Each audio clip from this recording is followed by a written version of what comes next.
Você sabia? Muitas celebridades como Dolores Hart deixaram a indústria devido à religião. Algumas arriscaram carreiras para seguir suas convicções, outras abandonaram totalmente a fama para responder a um chamado superior. Suas vidas foram moldadas pela devoção, não pelo desejo, e suas escolhas deixaram a indústria chocada. Isso não é apenas um olhar sobre a fama. É uma descida ao mundo oculto das almas mais fiéis de Hollywood. Dolores Hart, uma estrela emergente do final dos anos 1950. Dolores Hart surpreendeu Hollywood quando abandonou uma carreira cinematográfica promissora para seguir um chamado mais alto. Depois de estrear ao lado de Elvis Presley, a jovem atriz tinha feito 10 filmes aos 24 anos. Mas no auge da sua fama em 1963, Hart sentiu um forte chamado para a vida religiosa. Durante uma turnê promocional em Nova York, ela discretamente partiu em uma viagem só de ida para a abadia de Regina Lowndes em Connecticut e nunca olhou para trás. A glamourosa estrela tornou-se uma freira beneditina, trocando o set de filmagem pela paz do claustro. Aqueles que a conheciam não ficaram totalmente surpresos. Mesmo no set, Dolores demonstrava um lado devoto. Ela e Elvis discutiam a Bíblia entre as filmagens, compartilhando versículos e questões espirituais. Como irmã Dolores, ela encontrou a realização que desejava além da fama. Anos depois, a ex-atriz até reuniu Hollywood e o convento. Um documentário de 2012 sobre sua vida, God is the Bigger Elvis, foi indicado a um Oscar, levando a madre Dolores Hart a retornar à cerimônia do Oscar em seu hábito. Com seu sorriso sereno e sabedoria suave, ela se tornou um lembrete vivo de que a fé pode brilhar mais do que qualquer refletor. Loretta Young. Como adolescente na era dourada de Hollywood, Loretta Young lutava com o atrativo da fama e os ensinamentos de sua fé católica. Aos 17 anos, ela fugiu em uma rebelião juvenil, apenas para ser admoestada por seu padre familiar a escolher entre sua carreira no cinema e sua religião. Embora Loretta inicialmente tenha escolhido Hollywood, sua fé logo moldou profundamente sua vida e legado. Em 1935, ela enfrentou uma grave crise pessoal. Grávida fora do casamento do co-estrela Clark Gable, a devota jovem de 22 anos recusou a pressão do estúdio para abortar o bebê, arriscando sua carreira para proteger a criança. Ela secretamente deu à luz uma filha e arranjou uma história de encobrimento de adoção em vez de violar sua consciência. A determinação moral de Young custou-lhe um contrato de estúdio, mas ela nunca vacilou. No set, Loretta ficou conhecida por impor um rigoroso código de conduta, até instalando um pote dos palavrões para multar membros da equipe por palavrões. Colegas que xingavam na presença dela podiam encontrá-la gentilmente estendendo a caixa, esperando uma contribuição para a caridade e penitência. Apesar do cinismo da indústria, a genuína piedade de Young ganhou respeito. Ela frequentemente começava as filmagens com uma oração e escolhia papéis que refletiam seus valores, até mesmo aceitando suspensões em vez de atuar em filmes questionáveis. Após ganhar um Oscar e apresentar um programa de TV de sucesso, Loretta dedicou seus últimos anos à missa diária e a obras de caridade católicas. Bing Crosby. A voz suave de Bing Crosby fez dele um ícone americano, mas foi sua fé católica firme que realmente guiou sua vida nos bastidores. Criado por uma mãe devota, Bing frequentou escolas jesuítas na juventude, uma educação que lhe incutiu disciplina e devoção. À medida que sua fama disparava com sucessos como White Christmas, Crosby permaneceu discretamente um frequentador regular da igreja e um homem de família com profundas convicções.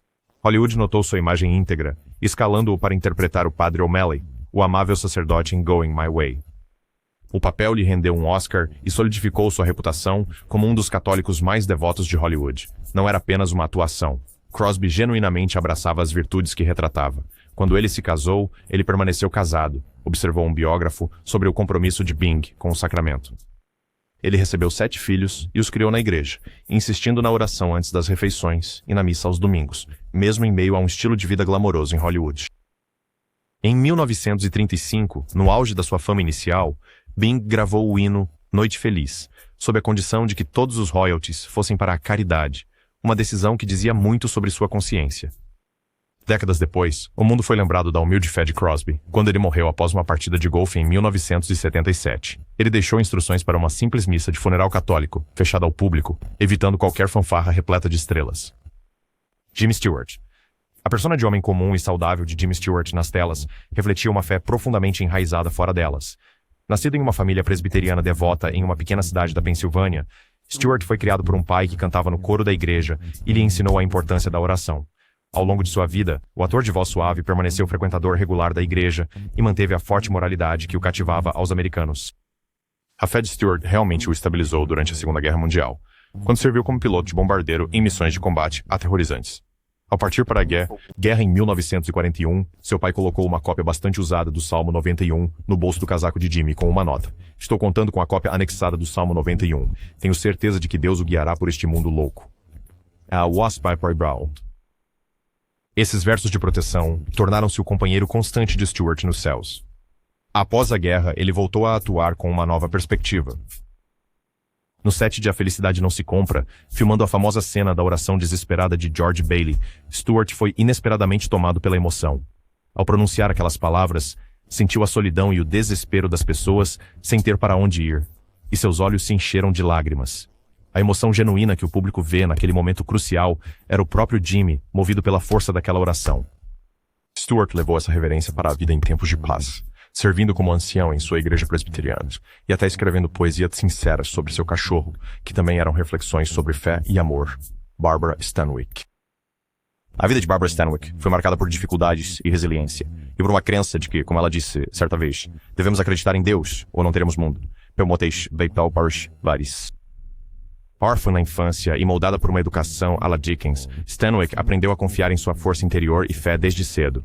Em 1928, como jovem estrela da Broadway, ela se casou com o ator Frank Fay, um católico devoto.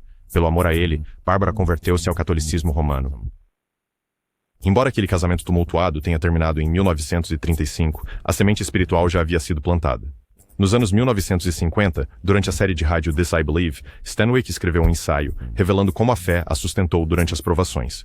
Ela descreveu ser atropelada por um cavalo no set. Disseram-lhe que talvez nunca mais andasse. E como a fé substituiu o medo, enquanto ela se forçava a ficar de pé, e se recuperou milagrosamente. Eu acredito que a fé é mais forte que o medo, e pode vencê-lo, afirmou, acreditando a oração e a determinação por desafiar as previsões sombrias do médico. Na tela, Stanwyck frequentemente interpretava mulheres de forte vontade, mas fora da tela, ela reconhecia uma força superior a guiando. Colegas notaram que, apesar de sua imagem de mulher durona, Barbara costumava entrar discretamente nas igrejas de Hollywood para acender velas e agradecer pelo sucesso.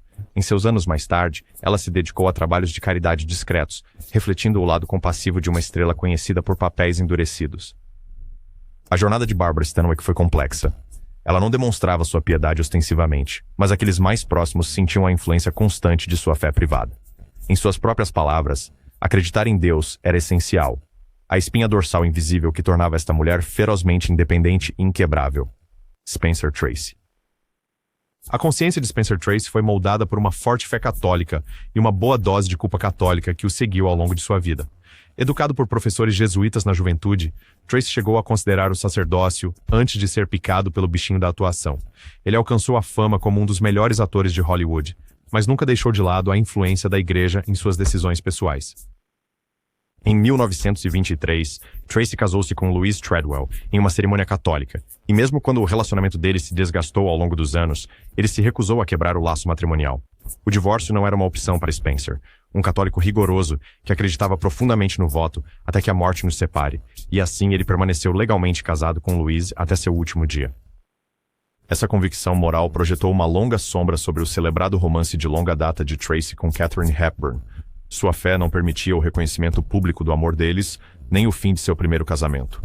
Amigos observavam o tormento nos olhos de Spencer enquanto ele equilibrava devoção com desejo. Esse conflito interno também alimentava algumas de suas maiores atuações, conferindo-lhes uma gravidade palpável. Tracy frequentemente se inclinava para papéis que refletiam seus valores. Ele ganhou um Oscar interpretando o Padre Flanagan em Boys Town, 1938, e fez um gesto notável, dando a estatueta dourada ao verdadeiro Padre Flanagan e ao Lar dos Meninos como uma homenagem. De fato, Tracy interpretou sacerdotes com uma empatia memorável, de San Francisco a The Devil at 4 O'Clock.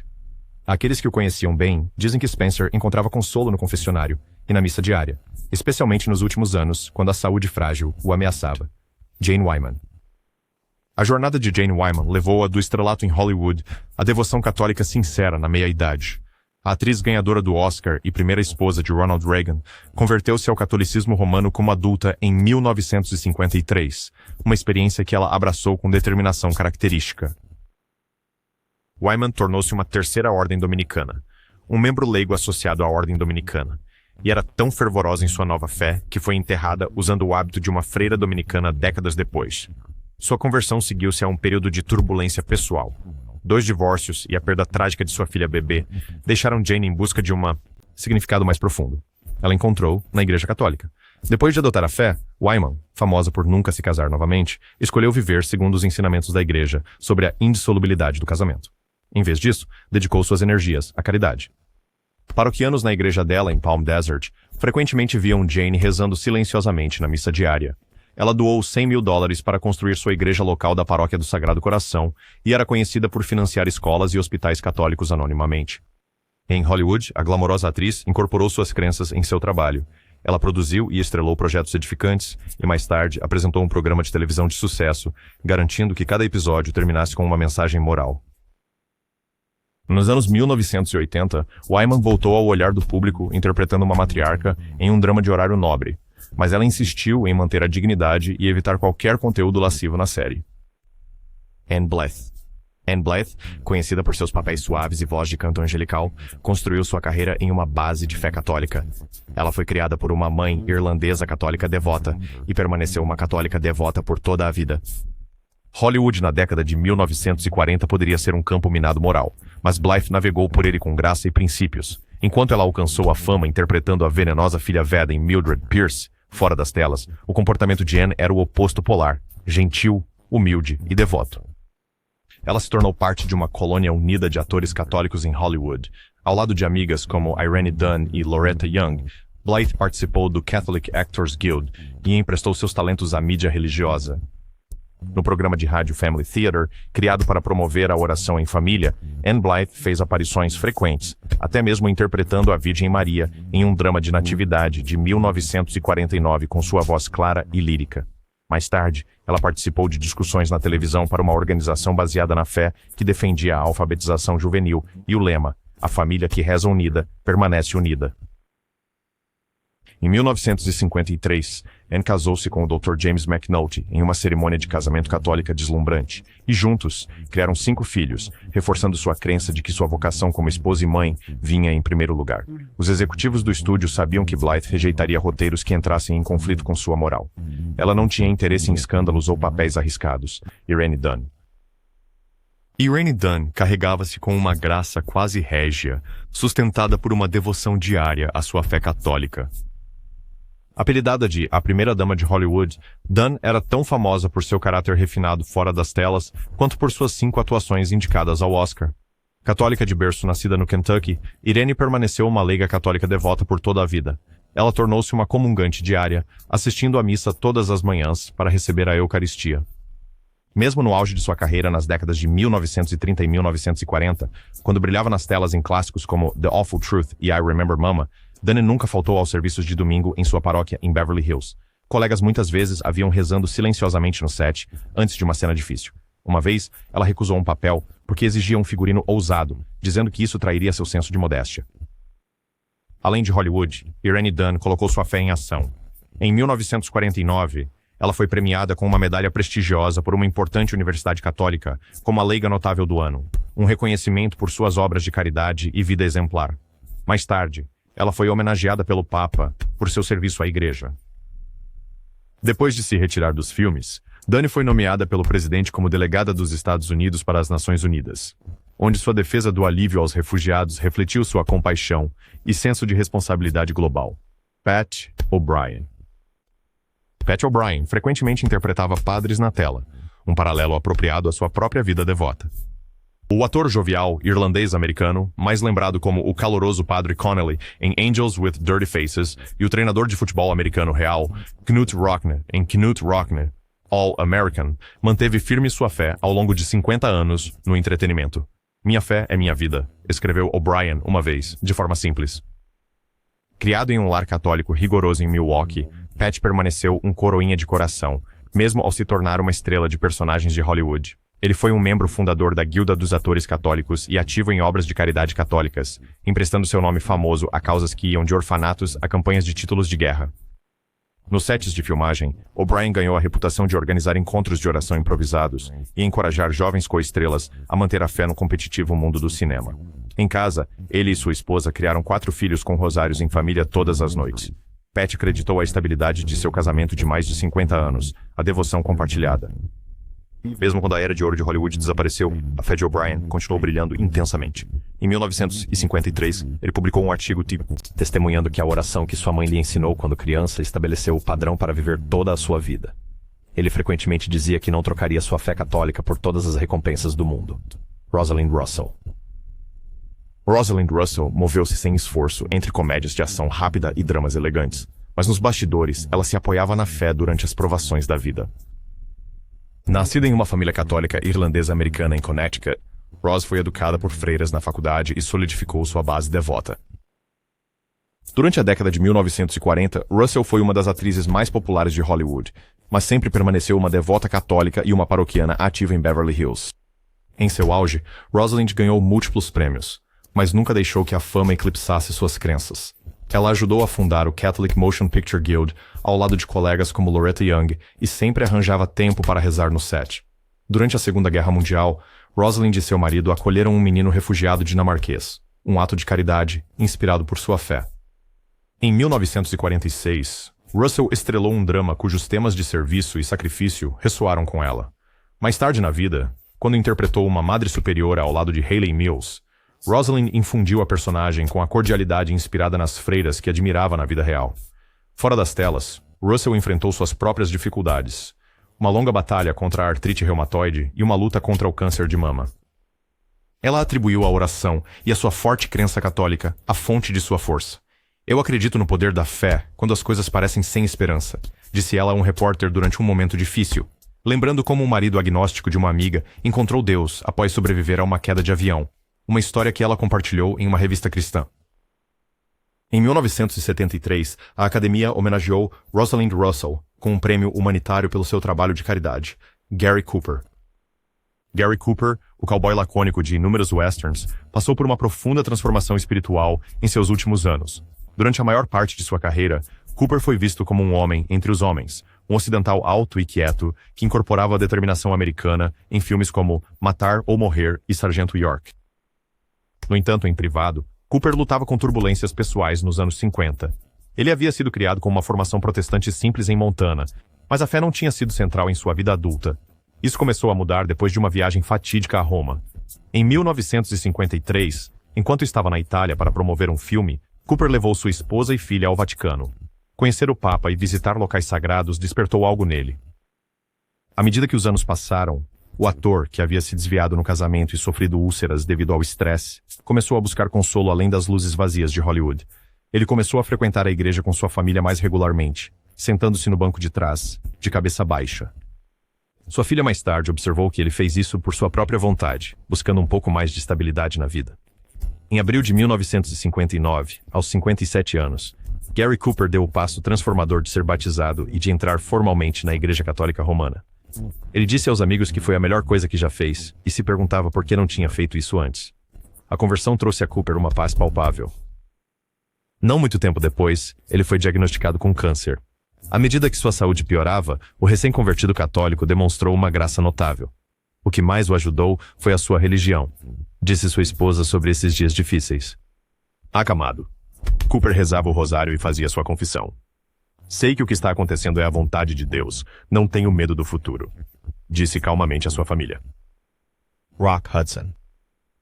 O ato final de Rock Hudson foi de reconciliação, retornando à fé da sua juventude enquanto enfrentava a mortalidade. Nos anos 1950 e 1960, Hudson era o epítome do galã, estrelando romances e comédias glamorosas. Ele foi criado como católico romano, embora em seus primeiros dias em Hollywood raramente praticasse e até às vezes se chamasse de ateu. As realidades de ser um homem gay, não assumido naquela época, talvez o fizessem sentir-se distante da igreja. No entanto, aqueles que conheciam Rock descreviam uma bondade inata e uma certa reverência logo abaixo de seu exterior brincalhão. Em 1984, Hudson foi diagnosticado com AIDS, em uma época em que a doença era praticamente uma sentença de morte e carregava um grande estigma. À medida que sua saúde piorava, algo em Rock mudou. Velhos amigos como a atriz Susan Stafford estenderam a mão para apoiá-lo. Nas semanas finais de Rock em 1985, Stafford, ela mesma uma cristã devota, organizou a visita de um padre católico ao lado de sua cama. O homem que tinha sido nominalmente católico quando menino, agora acolhia as orações do sacerdote. De acordo com Stafford, Rock fez um ato de contrição sincero e aceitou Cristo apenas algumas horas antes de morrer. Ele até recebeu o sacramento da unção dos enfermos, a bênção final da igreja. Seu publicitário observou que, longe de uma semana antes do falecimento de Hudson, ele pediu discretamente um padre, indicando um regresso à fé no fim da vida que ele havia deixado de lado há muito tempo. Em 2 de outubro de 1985, Rock Hudson faleceu aos 59 anos.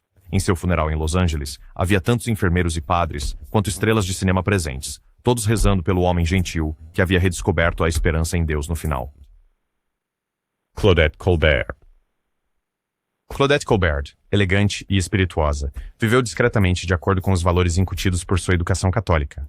Nascida em Paris e batizada Émilie Claudette Chauchin, emigrou para Nova York ainda criança e foi criada em uma família católica francesa. Embora Colbert raramente proclamasse sua religião publicamente, aqueles próximos a ela sabiam que sua fé era profunda. Em Hollywood, Claudette se tornou uma das estrelas mais brilhantes dos anos 1930, ganhando um Oscar por Aconteceu, naquela noite. Em meio a esse sucesso vertiginoso, ela manteve os pés no chão. Ela frequentava a missa às vezes na Igreja do Bom Pastor em Beverly Hills e era amiga da comunidade de atores católicos. Seu nome aparece entre os membros do Catholic Actors Guild nos anos de guerra. No set de filmagem, o profissionalismo de Colbert era lendário. Ela tratava todos com justiça e cordialidade, refletindo a regra de ouro que aprendeu quando menina nas aulas de catecismo. Ela também tinha um olhar atento para roteiros que afirmavam virtudes. Em Madame X, um de seus últimos projetos, Colbert insistiu que os elementos morais redentores da história fossem enfatizados em vez de qualquer sensacionalismo. Ao longo de sua vida, ela foi generosa, mas preferia que suas obras de caridade fossem feitas discretamente. Amigos lembram dela escrevendo cheques para orfanatos católicos e enviando fundos para apoiar uma igreja na aldeia na França, onde nasceu. Em 1961, Claudette se aposentou para uma vida tranquila, com seu segundo marido em Barbados. Lá, todos os domingos, a glamourosa atriz podia ser vista entrando em um banco de madeira na igreja de São Domingos. Gene Autry, o cowboy cantor de Hollywood, carregava uma fé cristã genuína, assim como carregava seu violão. Uma das estrelas mais queridas dos faroestes e do rádio, Autry tornou-se famoso por seu código de ética de cowboy, um conjunto de 10 princípios que ele esperava que todo cowboy e fã seguisse. Entre eles estavam diretrizes como a de que um cowboy nunca tira vantagem injusta e que um cowboy é livre de intolerâncias raciais e religiosas. Implícita no código de cowboy de Autry estava a moralidade do tipo regra de ouro ensinado nas escolas dominicais em toda a América. Na verdade, Gene Autry cresceu frequentando a igreja no Texas e frequentemente acreditava aquelas lições iniciais pelo seu forte senso de honra. À medida que sua fama crescia na década de 1940, Autry encontrou maneiras de misturar entretenimento com inspiração. Ele gravou Here Comes Santa Claus e sucessos seculares. Sim, mas também álbuns como Gene Autry canta canções de fé. Ele emprestou seu barítono caloroso a hinos como Peace in the Valley e Bless This House, trazendo música gospel para o público mainstream. No seu popular programa de rádio, Melody Ranch, Gene ocasionalmente encerrava dizendo: "Que o bom Senhor goste de você." Durante a Segunda Guerra Mundial, Autry serviu uniformizado e era frequentemente visto dedilhando um violão e cantando suavemente, a Bíblia na mesa e a bandeira na parede, para soldados com saudade de casa, lembrando-os da fé e dos valores do lar. Em seus filmes, os personagens de Autry frequentemente faziam uma pausa para agradecer antes das refeições ou citar as escrituras, toques incomuns que conquistaram o público familiar. Mais tarde na vida, o cowboy multimilionário que se tornou empresário nunca perdeu sua piedade simples. Greer Garson. O exterior equilibrado de Greer Garson escondia uma fé pessoal profunda. Amigos lembram-se dela citando a escritura de memória em seus anos posteriores. A atriz britânica ruiva, famosa por Mrs. Miniver e por sua postura digna, adotou um cristianismo mais fervoroso após se mudar para os Estados Unidos. Criada como anglicana na Irlanda do Norte e na Inglaterra, Greer sempre foi espiritual, mas foi na meia-idade, após sobreviver ao Blitz em Londres e encontrar amor no Texas com seu marido, que ela realmente floresceu na fé. Estabelecendo-se em Dallas na década de 1960, Garson juntou-se a uma congregação presbiteriana e tornou-se, como seu pastor descreveu, uma verdadeira cristã sólida, cuja vida era caracterizada por adoração, generosidade e boas obras. Garson assistia aos cultos todos os domingos, frequentemente lendo a lição da Bíblia com sua voz refinada. Ela não apenas frequentava, ela participava. A atriz vencedora do Oscar ensinava uma aula de escola dominical para adultos, compartilhando insights da literatura e relacionando-os aos evangelhos. Na sua comunidade rancheira, organizava campanhas de caridade para hospitais e era conhecida por sentar ao lado de amigos doentes, lendo para eles seus salmos favoritos. Um padre que visitou Greer em seus últimos anos ficou surpreso quando, não tendo uma Bíblia à mão, ele começou a parafrasear o Salmo 23, apenas para Garson concluí-lo perfeitamente de memória, linha por linha. Linha. Sua Bíblia pessoal, bem manuseada e repleta de anotações, testemunhava horas de devoção particular. Quando Greer Garson morreu em 1996, aos 91 anos, seu funeral foi realizado em uma igreja presbiteriana, onde centenas vieram celebrar uma vida vivida com graça e fé serena. Phyllis Calvert. A inocência de Phyllis Calvert na tela refletia princípios genuínos fora dela, enraizados na fé e na família. Uma protagonista dos melodramas Gainsborough da Grã-Bretanha na década de 1940, Calvert frequentemente interpretava heroínas virtuosas em filmes como O Homem de Cinza e A Madonna das Sete Luas, papéis que espelhavam sua própria natureza doce e graciosa. Criada em uma família da Igreja da Inglaterra, em Londres, Phyllis foi ensinada a valorizar a bondade, a honestidade e a humildade. Esses valores nunca a deixaram, mesmo quando se tornou uma das maiores estrelas do cinema do Reino Unido durante a Segunda Guerra Mundial. Enquanto outras atrizes buscavam o glamour de Hollywood, Calvert priorizou sua família. Ela se casou com o ator Peter Murray Hill em 1941 e começou uma família durante o auge de sua carreira, sem medo de se afastar dos holofotes para criar seus filhos. Colegas de elenco falavam da presença calmante de Phyllis no set. Ela era frequentemente vista em um canto tranquilo entre as cenas, talvez fazendo uma oração silenciosa ou lendo um livreto devocional que sua mãe havia lhe dado. Em 1949, Calvert assumiu o filme A Madonna de Ouro, interpretando uma mulher que descobre uma pintura preciosa da Virgem Maria e aprende a respeitar seu significado espiritual para uma vila italiana. Os temas de fé e redenção do roteiro ressoaram em Phyllis, que abordou o papel com reverência, dizendo que era uma honra retratar alguém que começa a apreciar o poder da crença. Na vida privada, Phyllis Calvert era ativa em sua paróquia anglicana, organizando festas beneficentes e até narrando leituras bíblicas em serviços de feriados com sua elocução refinada. Segundo relatos, ela permaneceu humilde. Ao ser apresentada à jovem Audrey Hepburn em um evento em Londres, Phyllis aconselhou-a gentilmente: "Mantenha sua fé em tudo, querida. Ela lhe guiará bem." E colocou uma pequena cruz na mão de Audrey como um símbolo. Phyllis Calvert viveu até os 87 anos, amada por seus filmes, mas ainda mais por sua constante bondade. Em uma era de turbulência, ela permaneceu como uma rosa inglesa, enraizada em solo rico, nutrida pela fé, florescendo com integridade. Ruth Hussey. O sorriso luminoso de Ruth Hussey escondia um espírito resoluto de fé. Mais conhecida por sua atuação nomeada ao Oscar como a fotógrafa perspicaz em The Philadelphia Story, 1940, Hussey era na realidade uma católica devota que acreditava plenamente no poder da oração. Nascida e criada em Providence, Rhode Island, Ruth perdeu o pai ainda jovem e atribuía a fé da mãe à orientação da família nas dificuldades. Ao chegar a Hollywood, a atriz morena rapidamente se juntou à guilda de atores católicos e fez amizades duradouras entre seus membros. Em 1942, Ruth casou-se com o agente de talentos Bob Longanecker na histórica missão de San Juan Capistrano, em San Antônio, literalmente percorrendo o corredor de uma capela centenária para fazer seus votos. Ela viria a ter 3 filhos, criando-os na igreja e dando aulas na escola dominical entre projetos de filmes. Os colegas de Hussey frequentemente notavam que ela irradiava uma certa tranquilidade. Talvez isso nunca tenha sido mais testado do que em 1953, quando Ruth foi convidada a interpretar a Virgem Maria para um episódio especial televisionado de um programa baseado na fé. Inicialmente, ela ficou chocada com a ideia de interpretar o papel da Mãe Santíssima, mas, com o incentivo do produtor, Ruth aceitou. Mais tarde, ela escreveu que orou intensamente por orientação, e no final, a experiência aprofundou sua fé imensamente. Após as filmagens, uma amiga íntima, em luto, procurou Ruth em busca de esperança. Hussey abriu o coração sobre como interpretar Maria havia afirmado sua crença de que Deus ouve nossas tristezas. "Eu encontro conforto e inspiração na religião", ela disse à amiga, que finalmente viu seu rosto se iluminar com compreensão. Ruth Hussey passou seus últimos anos envolvida em grupos de oração e instituições de caridade católicas na Califórnia.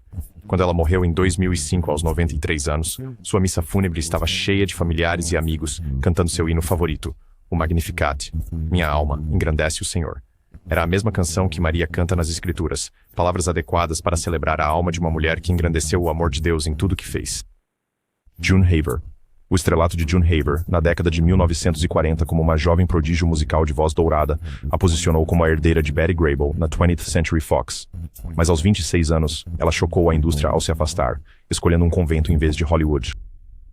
Criada como protestante em Illinois, Haver converteu-se ao catolicismo aos 18 anos, mergulhando em caridade e doações. Crises pessoais aprofundaram sua fé. A negação da anulação do primeiro casamento e a morte repentina de seu noivo, Ré, levou-a a se voluntariar no Hospital St. John em Santa Mônica, rezando ao lado das Irmãs da Caridade. Em 1953, após concluir The Girl Next Door, Haver surpreendeu seu estúdio ao se aposentar para se juntar ao convento das Irmãs da Caridade em Kansas. Vestida com o hábito de noviça, ela abraçou a vida estética, mas adoeceu em poucos meses, o que levou à sua saída. Indomável, ela se casou com Fred McMurray em 1954, formando uma parceria de 37 anos, repleta de vida familiar e missa diária. Eles adotaram 2 filhas, enquanto Haver permanecia dedicada a instituições de caridade católicas, frequentemente visitando conventos. Robert Taylor. As feições esculpidas de Robert Taylor fizeram dele o ator principal por excelência da MGM, mas por trás da persona de herói romântico havia um homem ancorado em princípios cristãos discretos. Nascido Spangler Arlington Brugg, em Nebraska, ele cresceu imerso nas tradições metodistas, cantando no coro de sua igreja e absorvendo os valores do meio-oeste de seus pais. Essas raízes moldaram sua vida privada, mesmo quando Hollywood o lançou ao estrelato em filmes como Camille e Waterloo Bridge, Schmorobea, Graças a Deus. Enquanto seus colegas se entregavam aos excessos, Taylor preferia noites de prática de violoncelo ou de bridge, seu senso moral mantendo-o longe das tentações de Hollywood. Durante a Segunda Guerra Mundial, ele se alistou na Marinha, servindo como instrutor de voo com convicção patriótica. Anos depois, filmando Quo Vadis em Roma, Taylor se emocionou com a história dos primeiros mártires cristãos. A conversão de seu personagem espelhava sua própria reverência pela fé. Ele recebeu uma bênção papal no set, um momento que descreveu como profundamente edificante. À medida que a era de ouro de Hollywood se desvanecia, Taylor se transformou em um estadista do cinema, com sua dignidade intacta. Em particular, ele aprofundou sua jornada espiritual, frequentando serviços presbiterianos com sua esposa durante seus últimos anos. Diagnosticado com câncer de pulmão, enfrentou a doença com o estoicismo de seus heróis das telas, encontrando força em suas crenças de toda a vida. O funeral de 1969 refletiu sua natureza despretensiosa.